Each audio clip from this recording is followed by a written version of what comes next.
Yeah, okay, the Gentry Podcast. I know that you will be loving it. We here to break it down so that you start to understand your local government. Who are the leaders? Time to get active, do something about it. Dealing with jobs, the workforce, and affordable housing. Motivate and inspire. Elevate, take it higher. For the next generation, knowledge is power for your community. Giving you the info that you really need. Time to make a change and a difference. Tune in, don't miss it. It's the Gentry. The Gentry Podcast. The Gentry Podcast. Making a change, switching it up. Hello, and welcome to the Jentry Podcast. I am your host, Jonathan Mason, and today we have an incredible guest. Sean Keithley is the Economic Development Director of Boise, Idaho. And he's more than that. He is a well-respected person in his community, serves on many boards. And it's funny, we were laughing before we got started. We have a mutual friend. That's and right. Stephen Jenkins. Stephen Jenkins, my man.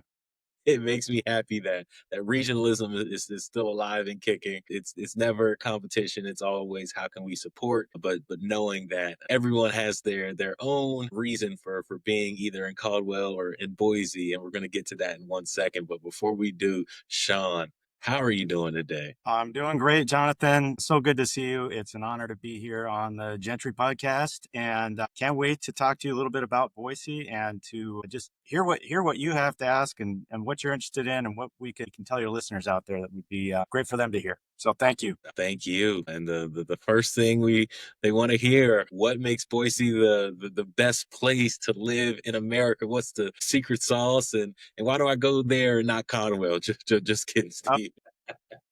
That's Caldwell's tough competition. You know, Stephen Jenkins does a great job out there. But Boise, yeah, it's easy for me to talk about Boise and love Boise because so many other people here share that. It's this place that folks are proud to be from. They're proud to be part of this community. It's easy for us to talk about it in ways when we're in Boise, when we're outside of Boise, that really just speak to, you know, why it's meaningful and why it's a great place to be, to grow up, to raise a family and all that stuff. So, what's the secret sauce? You know, I think it is that love of community. It's the community pride. You don't find that everywhere. And it's not something that is necessarily just, you know, something that you can take for granted. It takes work.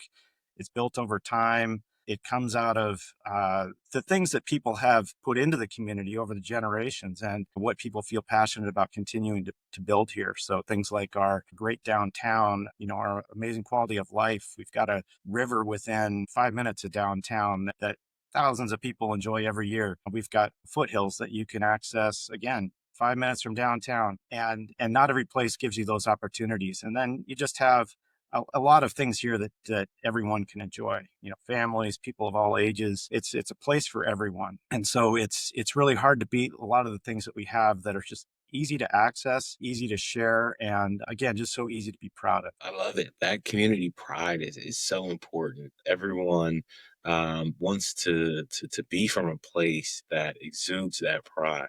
Because when you go home or whether you're living there, that energy is infectious, and I can hear it when you're speaking. Like you truly believe in it and truly believe in the community. And later, I do want to touch on the community, understand demographics, the size. But I always, before you know about the community, you got to know about their leaders. So Sean, if you could take it back, I love going all the way back to the childhood.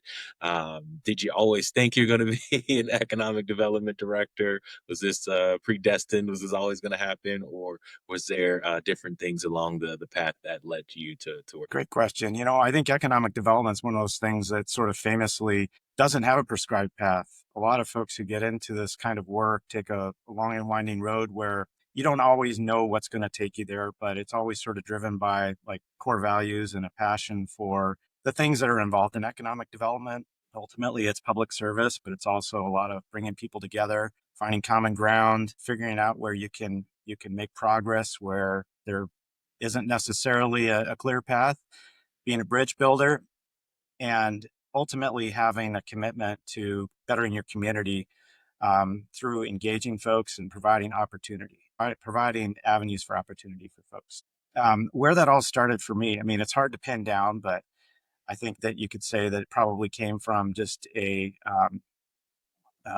just wanting to connect with people, and that started at an early age. I think I mentioned to you early on, when I was a kid, father was in the Navy, traveled around a lot. Part of that is just a natural inclination and probably a need to connect with people and build bridges and be a good person. And so, a lot of fundamental things that came out of that experience as a young person, being in new places, sometimes foreign places, Seoul, Korea, not understanding the language, being in a different culture, knowing that you have to appreciate that and have mutual respect for folks so that you can build connections. So that, from like the most fundamental early age, I think was sort of what built a foundation for that. But, kind of growing up, fast forward, I remember being in college, and one of my professors there, as you're sort of trying to find your path and navigate, who you're going to be, gave me some of the best advice I ever got, which was, find something that matches your greatest passion with what you see as the world's greatest need. So putting those things together,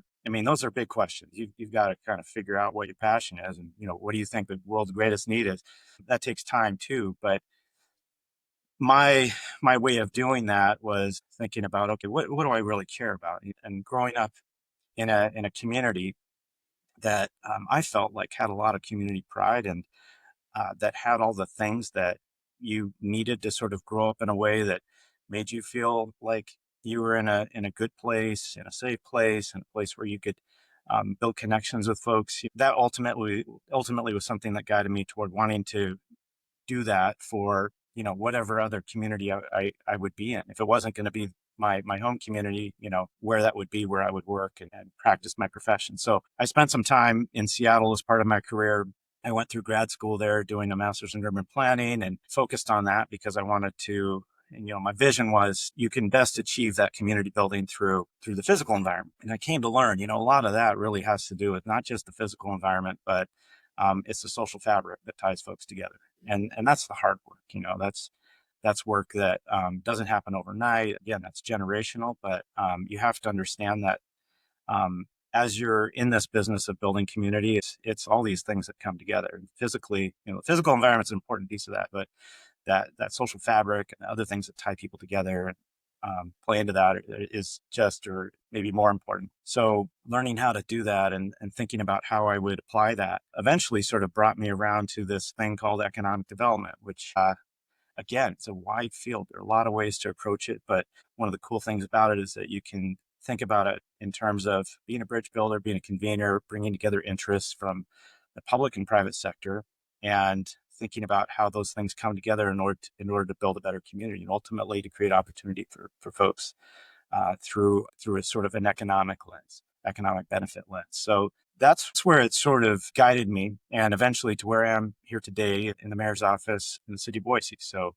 been in this role for about 7 years and have my understanding of the job and how to make those things happen that are important for our community and part of the mayor's priorities have evolved over time. It's been a real learning experience, and I can tell you, you're never done learning in this job, and you're also just never done. So it's satisfying in that way that it never gets stale, and you can always find, I think, satisfaction in learning how to get things done in new ways and how to build connections with folks in ways that you hadn't thought of. Your story, and even when we kicked off, I was like, tell the full story, because I truly think it's so interesting how living in Seoul, where you were in some ways, obviously you lived there, but some ways an outsider in a sense, and the ability to create the connections to make somewhere that was where you were quote unquote outsider into a home and connecting with those people.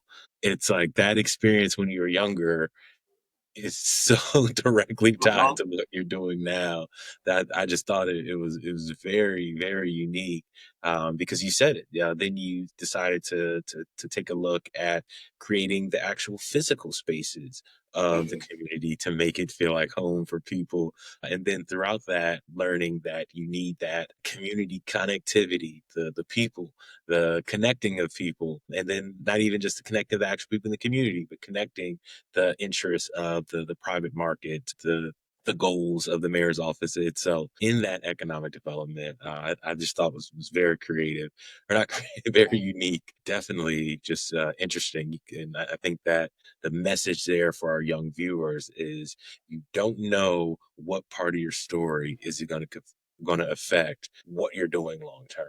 Any small, quote unquote, small part can be that through line to get you to your career. So Sean, I really appreciate you sharing that.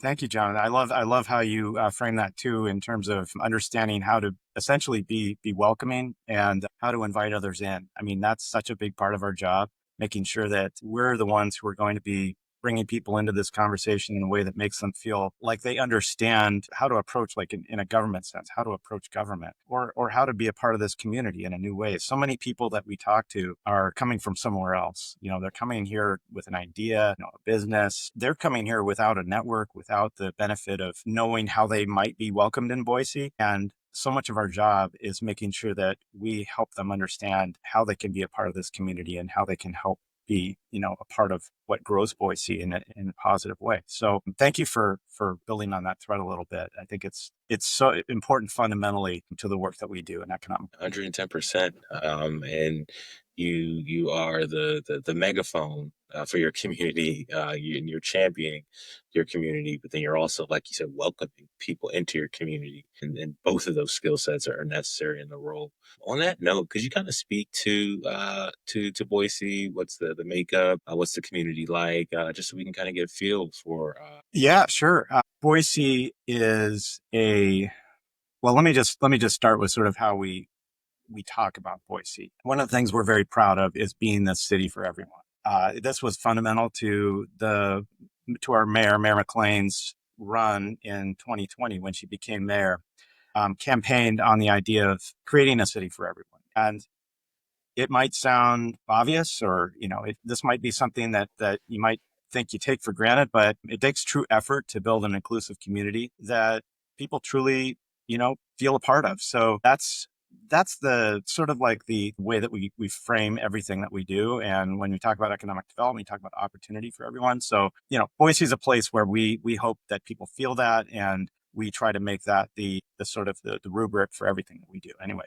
But yeah, it's a evolving, it's a diversifying city. We have, you know, I did a presentation yesterday where we talked about our K through 12 system. There are 92 languages spoken in the Boise School District. And I don't think that's typical. We're a refugee resettlement city. So we have folks from all over the world who come here to find opportunity. And we work really hard to make sure that they feel welcome and that they are here and part of that fabric. And many of them have been here a lot longer than me, by the way. I've been a part of Boise for the past 7 years and came here by way of my wife. There are a lot of folks who didn't grow up in Boise or in this country who've been here for 20 years plus. I mean, it's really cool to see the diversity of folks that we've had here and those who have stayed and who've felt welcome enough to build community here. That's something we're very proud of. So yeah, we're a community that's been built on fabric from really folks from all over the world. And a little story I'll tell you is a park that we're opening on Monday, this coming Monday, to kick off the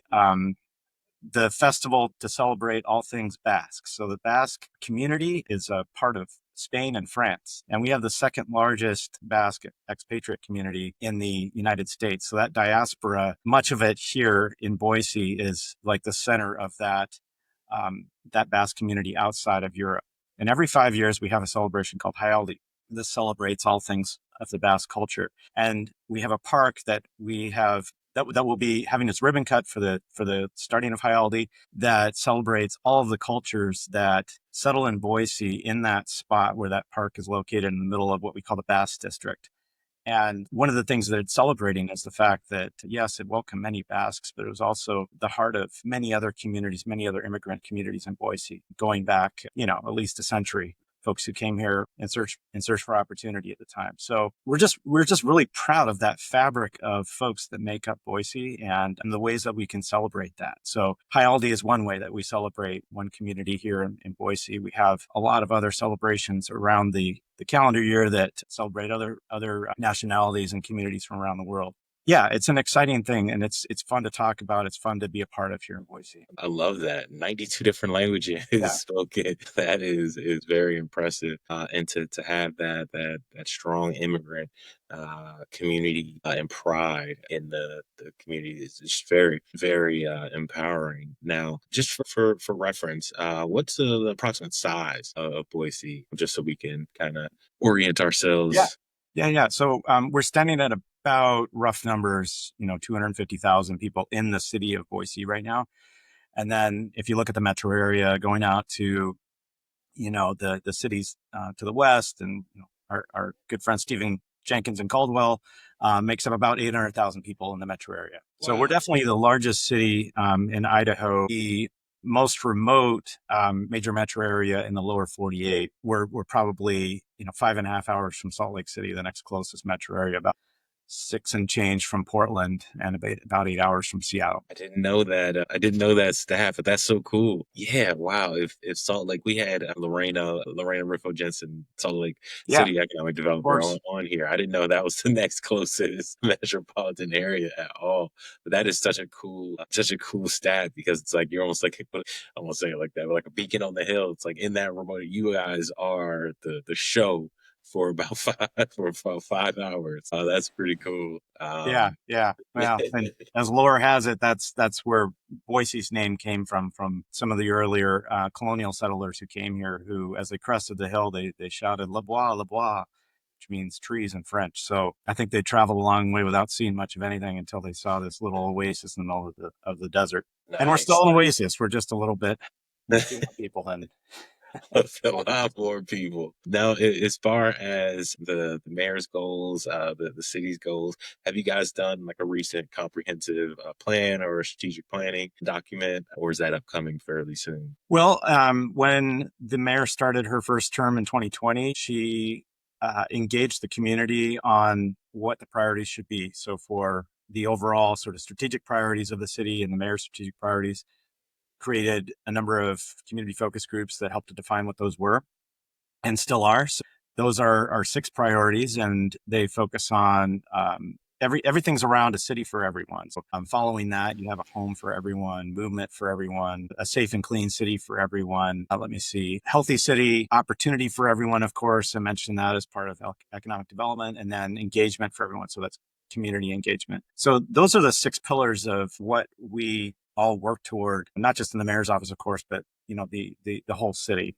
That's sort of our North Star, those 6 priorities. And then we did an economic development strategic plan separately that focused on just specifically economic development, what's important for our book of work there. Yeah, that and those follow similar priorities, but talk about things like regional leadership and focusing on quality of life, attracting a talented and diverse workforce, and then some specific priorities about the kinds of economic development and kinds of industry that we're focused on attracting and retaining. Appreciate that the mayor's vision permeates through the strategic goals: opportunity for everyone, transportation for everyone, a home for everyone, like Mm. that. I even as somebody that's just like hearing it and processing it, it just reiterates itself. It's like every time like you say something else, like, oh no, this should be. It's almost like a right for everyone. You got it. Think Yeah. that just naturally comes through, even just how it's named.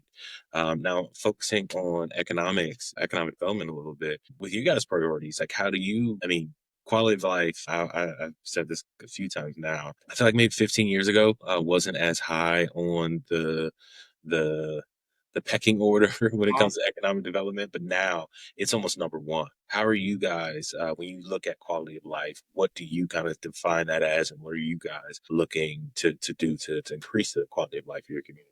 You nailed it. The quality of life, quality of place is fundamental to who we are in Boise, and so much of that depends upon those strategic priorities I mentioned. So it's really hard to have a place that you consider having great quality of life, a great quality place, if you can't find a place to live, or you can't get anywhere, or you don't feel safe, or you can't find a job, right? So they all kind of roll up to that. But in terms of thinking about like what makes a place, a place where you want to be, it becomes a little less tangible. We focus on, of course, preserving those things that really matter to people, beyond the really fundamental stuff in the strategic priorities. So, for example, we've got a incredibly vibrant downtown that, by the way, we have a specific team dedicated to making sure that they start at 3 a.m. and work, through the day to make sure that the place is clean and ready for people to see when that sun rises in the morning. You're looking at a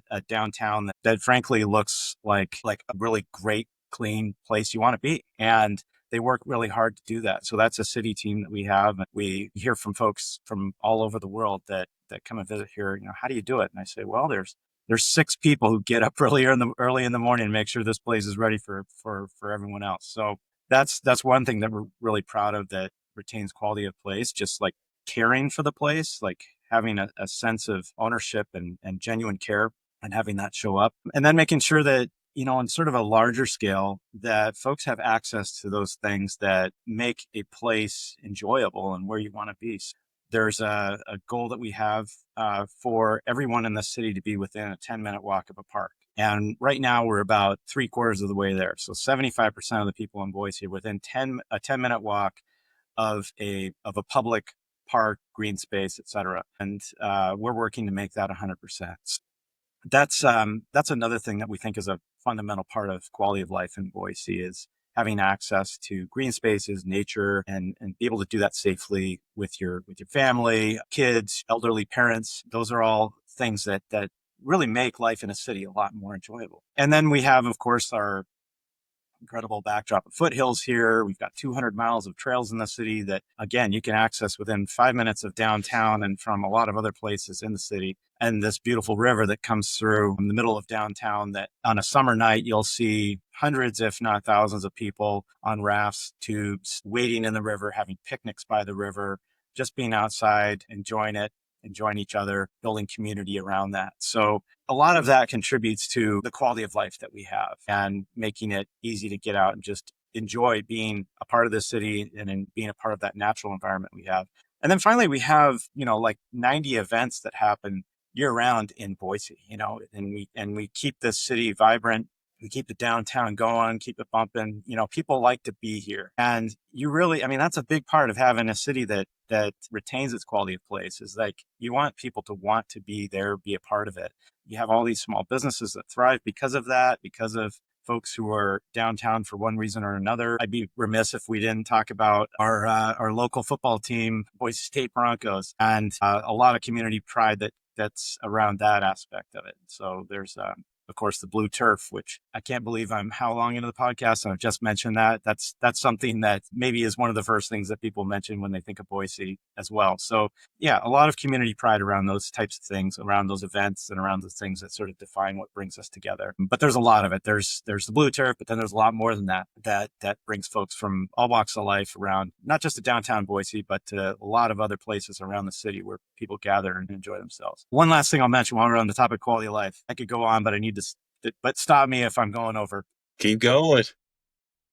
We've got a really amazing music and cultural scene here. And this is something that, again, takes effort to build and grows over time. It also takes effort to keep it here. You have to make sure that you not only cultivate it, but you keep the things intact and you grow the things that allow it to be a part of your cities. Performance venues, public spaces, keeping housing affordable for artists, performers, and other creatives, that kind of thing. That all allows you to have this vibrant cultural scene that we have in Boise that over the years has grown to include things like the Treefort Music Festival. You have over 500 bands that come here in late March from all over the country and world, all types of music. It's really kind of Boise at its best, and you sort of experience that soul of Boise during that time. You can have a podcast on that. And you have things that have come up like the Idaho Film Society, which has really been a community-driven effort to find a space for independent film in our old Greyhound bus station. And this happened with a partnership of folks from our philanthropic community, but also the real estate community that allowed that space to happen. So, the partnerships that you're able to have by having a city and community that's very, very tight and connected benefits from that kind of thing in ways that you wouldn't expect. Notably, the arts and culture scene, which especially during the summer in Boise, is really tough. That's a lot, and that's what I wanted It on is a quality lot. of Yeah. life. I feel like sometimes quality of life feels like a catch-all, which I don't Yeah. say that in a negative way at all, because it's the little things that matter, that keep people in place, that keep people happy, keep people coming to your communities. And one thing that stood out to me, and I appreciate, is that shout out to the people that are waking up at 3 a.m. Mhm. All six of them that are waking up at 3 a.m., making sure that downtown is clean, presentable, and that people can have pride in their downtown. Because I know that's not an easy job, but I know that you appreciate them clearly by shouting them out. But the community has to. And then yeah, I'm a college football. I was a college football player. That blue turf is. I mean that is probably one of the first things you think Iconic. or outsiders think of when you think about Boise. And then you guys now have a great running back that represented you guys pretty well last couple of years too. But now and then that music scene, and love that you put in perspective something that is very important. And I think when you think about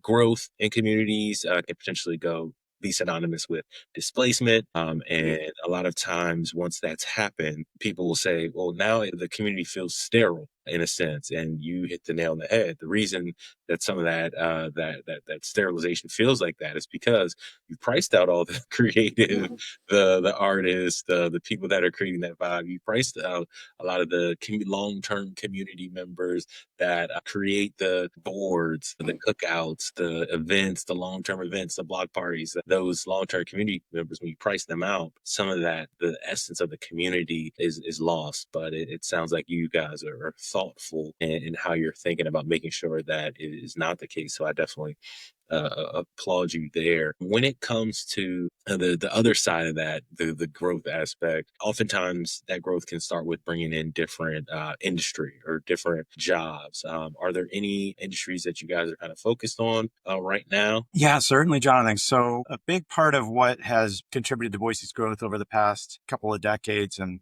more than that is the semiconductor industry. So we're the home to Micron Technology, which is the fourth largest semiconductor company in the world. Born and raised here in Boise in a basement of a dentist's office. Came about in the late 1970s as the brainchild of some folks that had this idea that you could develop semiconductor chips, and that you could do that here in Boise, and that these would be a big part of the future of our world economy. And of course, fast forward to where we are now, and the whole world revolves around, of course, these little chips in every device that we have, from your phones to your fridge to your car. So Micron's a big part of that, and that's contributed to the development of a pretty significant ecosystem around that one industry. That, if you think about all the things that it takes to produce one of those silicon wafers, and I'll hold up my little pinky fingernail to give you an idea of the size of some of those chips that power your phone. But the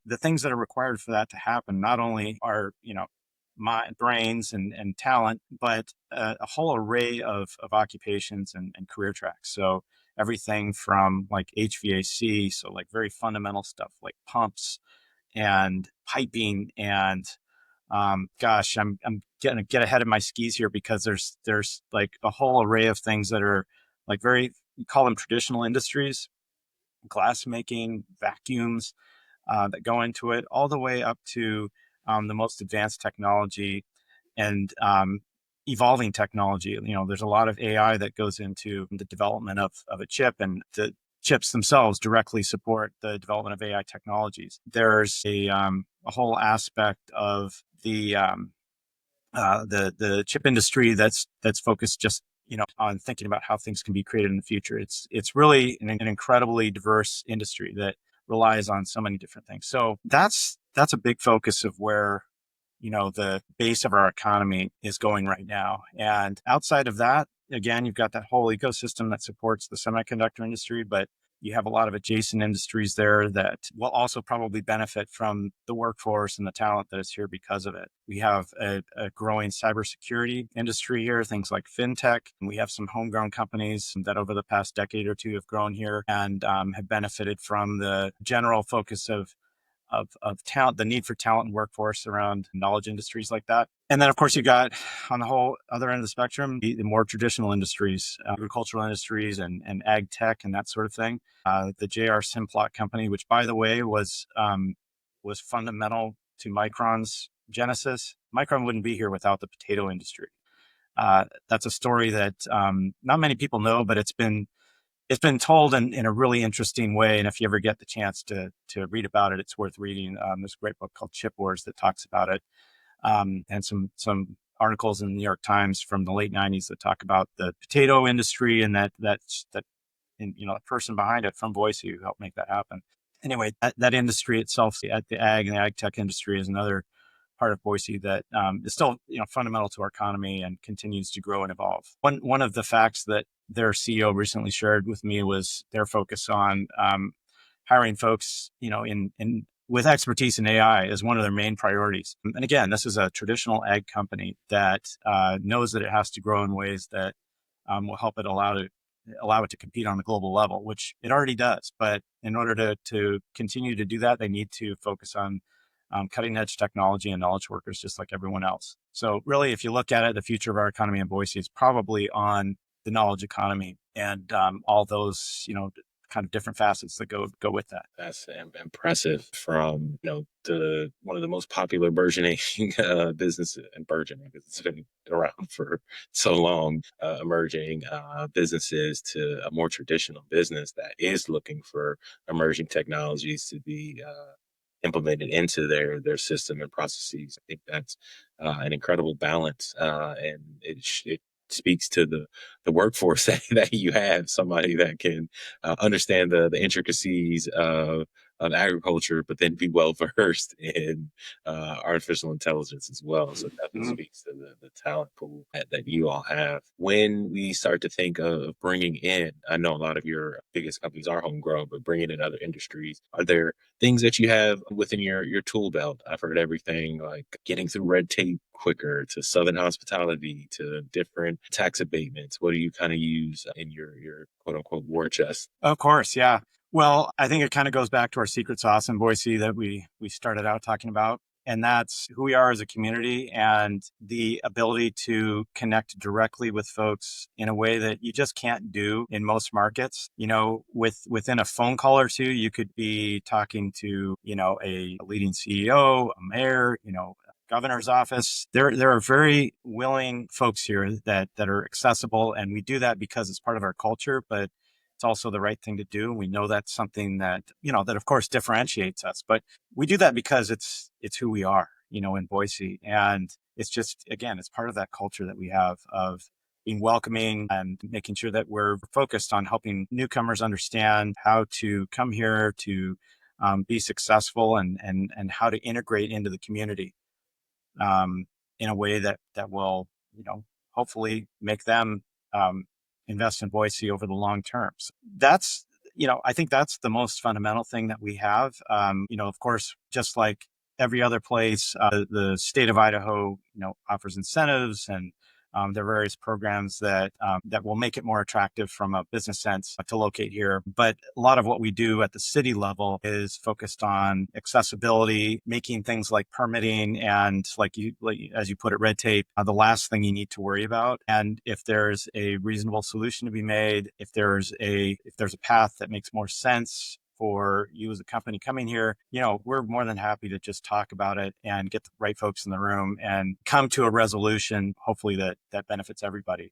And the ability to do that again here, I think is uncommon because you have folks that are accessible, they're creative thinkers, and it's part of that Boise way. We're being an isolated metropolitan area. We had to figure out a lot of things and how to do them in a way that was different and in a way that would, that wouldn't rely on a lot of external things to make it happen. So we had to sort of, historically, Boise is known for being able to think for itself and come up with creative solutions and figuring out ways to make things happen. Yeah, no, I think that is so important. And when you think about being that, I keep saying beacon on the hill, but the the one metropolitan area in such a vast amount of space, you do have to figure things out on your own. In a lot of ways, you do That's have right. to come up with creative ways, because I hear different suburbs that are like, yeah, I can rely on like down in Texas, I can rely on the pull of Austin to support what I'm doing here. And then I've heard other places that don't have that luxury. It's like, yeah, you have to figure it out Totally. yourself. So that definitely brings some challenges. And I have heard a lot of positive things, and I'd be remiss if I didn't do my job. Is there any, challenges or barriers or anything that if you can just like snap your fingers and change, it would make the community better or make your job easier? Anything there? Well, the challenges are the fun stuff. So that's why we're in this business. In fact, I wouldn't have a job if there weren't challenges around every corner. I guess if there was one that I could just fix without spending a lot of time and effort on it, would probably be transportation and transit here in the Valley. That's one thing that, again, it's a challenge. We love it. It's going to take a lot of work, a lot of creativity to figure out how to make happen in our particular environment, in our particular, legal, legislative, policy environment here in Idaho and Boise. So fortunately, it's something that's in front of mind for a lot of folks in the business community. It's front of mind for many of our residents. We're proud of the fact that you can get around Boise, at least downtown and close in, and even not so close in ways that don't involve driving a car. I mean, something like 14% of our residents commute in non-traditional ways. So biking, walking, rideshare, transit, that sort of thing. As our region grows, as Boise continues to attract more folks for all the things that we love about it, it's going to get harder to get around. So that of course spills over into the things that make our community accessible, equitable, and a place where people can stay long term. And you talked about displacement. As folks have to move further out to afford a place to live, I mean, we'll do our best to build affordable housing in Boise and to create as much housing as we can that's accessible. But inevitably, you'll see growth happen outside of the city. We're going to continue to have a place that people want to come to, be, work in, grow in. You want to have a city and a metropolitan area that has a functioning transportation and transit system that allows people to get around, be mobile. So that is the one thing that if I could just snap my fingers and that we wouldn't have to worry about that. Yeah, that would probably be it. But on the other hand, it's a fun challenge. It's one that, again, will take a lot of creativity, and we'll do it in a way that benefits Boise. That's sort of the Boise way, and that includes folks from across the spectrum of our community. So looking forward to the challenge. No, and I think that's a great one. And if you gave me a couple guesses based on your background and one of the genesis, making it feel like home, making the people able to access the downtown and create that community, it makes sense that you would choose transportation. And yeah, that is one that across the United States, speaking of people, that one's tough because it's oftentimes very expensive to create these systems, and you need a lot of. You said you had the corporate and the private sector buy-in, but then you're going to need state, like the city, and count, like just so much buy-in on something that's not cheap. So Right. I envy you, but I don't envy you. But I do applaud your effort in getting it done. Thank you, John. As far as then this is my last question, but I think it is a good one. 20 years from now, what are they going to be saying about Boise? What's the legacy that you're leaving for everybody? Yeah, great question. You think about the things that you have here that you love about your community, and naturally you want those things to be here in 20 years, and you want your kids, grandkids, et cetera. People want those things to be passed along to the next generation. So it's hard not to say, the quality of life that we have, the access to those things that are special about Boise, everything from that vibrant downtown to parks that hopefully everyone will have access to in 20 years within a 10-minute walk, the river, the foothills. These are all things that, like, if you're a Boisean, you talk about things like this with great community pride.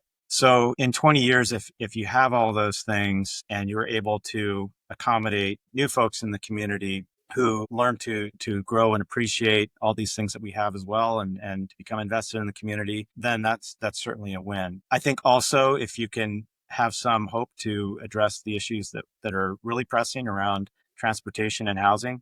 Those are things that every community in the United States deals with, but I think they're certainly fundamental to helping people feel included in the community, to reduce displacement, and to help keep intact those things that we all love about our city here in Boise. So, and we talked about the cultural economy, the creative economy, and all that depends upon having the basics in your city, really being provided and doing that well from a city government standpoint. So, yeah, that's I think if you could just boil it all down is to be able to look around, see this incredible quality of life here, the things that we're so proud of and we hold dear, and be able to have that in 20 years to share with folks that are new Boiseans as well. I think that's powerful. And I definitely see where your head's at even now with a lot of those issues. I foresee in 20 years, this will be an easy legacy to see. Before we wrap up, do you have any final words, or even some words of encouragement for our young viewers that are maybe thinking about getting into public service? Sure. Yeah. Love to. Well, first thing I'll say is that um, there are few ways that you can have such impact on your community as getting involved in public service at the local level.